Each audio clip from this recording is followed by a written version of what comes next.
Last thing to discuss is the potential, the much talked about leasehold and freehold reform bill, not act yet, bill.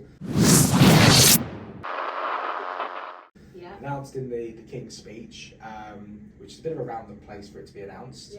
I'm sure the King doesn't probably care too much about it. But a few changes, and this was actually now formally been addressed in Parliament as of the 27th of December. Michael Gove brought this as an official thing to be discussed, a bill to be discussed, which to me suggests, because I think when it was first announced in the King's speech, there's a lot of people that were like, well, when is this actually going to come in? The fact that on the 27th it's already being talked about in Parliament suggests to me that this is something they probably want to start pushing through sooner rather than later. So we'll quickly go through the points. I have written them down so I don't forget. But the big one is this ban of leasehold houses, basically.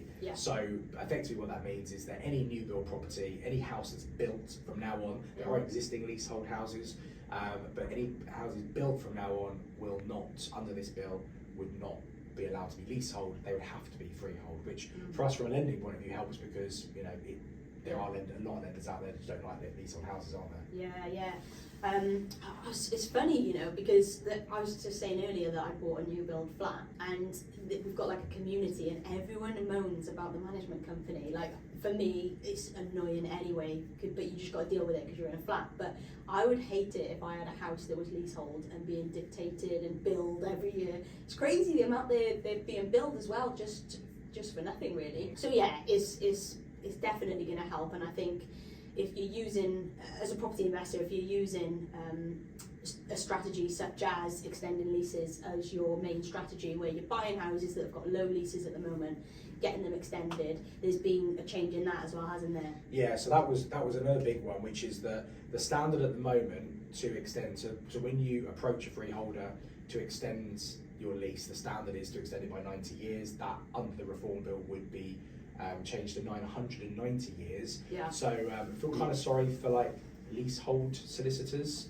and surveyors, and like their whole thing is to price up these things. So they're going to get a load of business over the next couple of years, and then it should fall quite flat. Once all the properties have had their lease extended to 990 years, but that's really, really useful, because it just gives it gives people that extra security of if you've got a 990 year lease, it's pretty secure, and I think that's massively important. So it does represent a good opportunity. And I guess this couples in with two other parts that were announced, which is that if you do extend your lease, they're removing ground rent post lease extension. So you're on that 990 year lease. Effectively, you're buying the ground a little bit as well in terms of that, because it's so long, and they're saying that the freeholder will no longer be able to charge you ground rent, which I know that compared to service charges, that's usually the smaller of the cost, but it's a cost nonetheless. So that's obviously a massive positive. And of course, the ability to increase that or extend that lease has just become that little bit easier as well, because we have the Section 42, I always get it wrong, I think it's Section 42, which would mean that a leaseholder could apply and agree to extend the lease, to that statutory sort of 90 years previously, 990 under the new reform, and then they could reassign that to someone they were selling the flat to coincide with completion. So they agree the extension, somebody buys the flat, the leasehold flat, and then they can reassign it to them on completion and extend on completion. If you didn't do that, you had to wait 2 years. That is going to be shredded. If the reform bill does come in, they're going to stop doing that. You don't have to wait 2 years. There's no mandatory wait period afterwards. So effectively, that Section 42 is gone, and it just means that for clients of ours that are do extend leases as part of their strategy, there's going to be so many more opportunities, because they can just go in and buy a leasehold flat that has a low lease, and they don't have to be thinking about, okay, well, really to make good on this investment, to increase the value, I'm going to have to find flats that do already have that agreement in place that can be reassigned to me on completion. They can go to any flat that has a low lease, and they can put an offer in, and then they can just start that process directly with the freeholder themselves after it's and the freeholder can't really say no. It's just about finding the price. And there's also these are a couple of the little minor things as well on the back of this, which is that you know, the pricing structure of that should be sort of more sort of capped. Yes. They've not released a lot of information about that as to how that's going to look, but it should just create a much fairer pricing structure, which obviously is going to help massively. Yeah, definitely. I've got a case at the moment that's really delayed because of this whole Section 42. It's having it handed over is taking ages, and you know, when the client wants to complete quickly and using bridging finance, it's not ideal, is it? So, yeah, so long. Yeah, absolutely. And the other thing that was you mentioned in there as well about like management fees and all that kind of stuff. Yeah. Again, you know, transparency over that I think is massively important. I mean, again, my first home I ever bought was a leasehold flat as well, and had the same thing. I remember the meetings in the pub down the road about us not being happy with the management company, all that. Yeah. There's going to be a bit more power, a bit more transparency on the costs. So particularly one of the things that was mentioned about was insurance. You know, being able to, you know, the freeholders or the management company wouldn't just be able to go and use an insurance company that would pay them like commissions and all that kind of stuff. Yeah. There'd be a lot more transparency over that. So I think the whole thing, on the whole, is massively positive. Yeah. We as a country, you know, having leasehold is a relatively strange, unique thing. It's a British thing. You know, a lot of other countries do not have leasehold. Everything is freehold. So I think we're moving towards very slowly to conforming with other countries in terms of our housing. And it's just less confusing. Yeah. You know, if there was just freehold, it just makes it a hell of a lot less confusing. And I think this is a really positive step. Like anything, you know, we were talking earlier about permitted development rights and opportunities and all that kind of stuff. Yeah. This again represents an opportunity. Whilst when you're ahead of the game, when you know about this stuff before it becomes mass market, we know about all this stuff because we're reading about it. We get sent it in newsletters and all this kind of stuff. But man on the street, lady on the street, they're not going to know this sort of stuff and where the opportunities are. A lot of vendors that are selling won't know about these changes. Even agents might not know about some of these changes. So it represents a huge opportunity to get ahead of the curve as an investor, to acquire more properties in a more creative way, being able to look at a deal and go, actually, this now stacks up because I could take advantage of, you know, this new leasehold reform bill or the PD right changes and all that sort of stuff. And it's understanding, the amount of conversations that I have with clients about understanding how to use finance as a tool to implement these types of strategies. Like, I don't think people understand that you can bridge against the uplifted value of that property once you've extended the lease, and you can extend the lease between exchange and completion. So you're completing on a property that's already gone up in value by extending the lease. Yeah. And using bridging finance to do that is huge. I've seen clients do it with literally no deposit because the uplift that the lease, just extending the lease has done to the property before they've even got the keys has just made their money back. Like, it's crazy. And again, this is because we're in this world. We understand when we see it day to day, all these case studies, all these creative ways of financing things.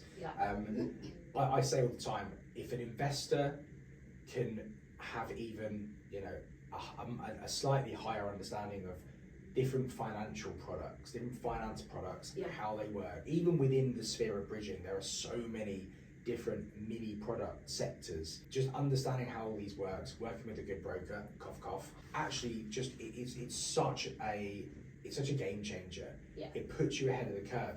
I've often gone on record, and you know, sometimes I get a bit of backlash, is to say that a lot of these property education companies, one of the things they fall down on is the financial education.